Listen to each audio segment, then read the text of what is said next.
মই এই ফুলৰ খেতিৰ প্ৰতি কেনেকৈ আগ্ৰহী হ'লোঁ বুলি ক'বলৈ গ'লে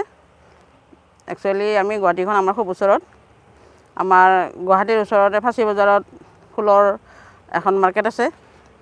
এটা গলি আছে ফুলৰ গতিকে সেইটোতো সদায় দেখি থাকোঁ তাৰপিছত আকৌ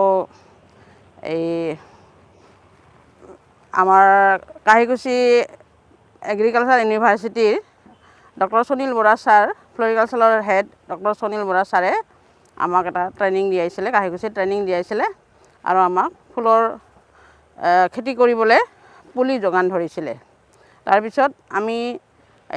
ৰাণী বাহুপাৰা বন ধন বিকাশ কেন্দ্ৰ বুলি আমাৰ এটা প্ৰধানমন্ত্ৰী বন ধন বিকাশ যোজনাৰ আণ্ডাৰত এটা আমাৰ চেণ্টাৰ আছে আৰু তাৰ IIE থ্ৰুদিও আমাক এবাৰ নাৰ্চাৰী ট্ৰেইনিং দিয়াইছিলে এনেকৈ মই ফুল খেতিৰ প্ৰতি আগ্ৰহী হ'লোঁ আৰু ফুল খেতি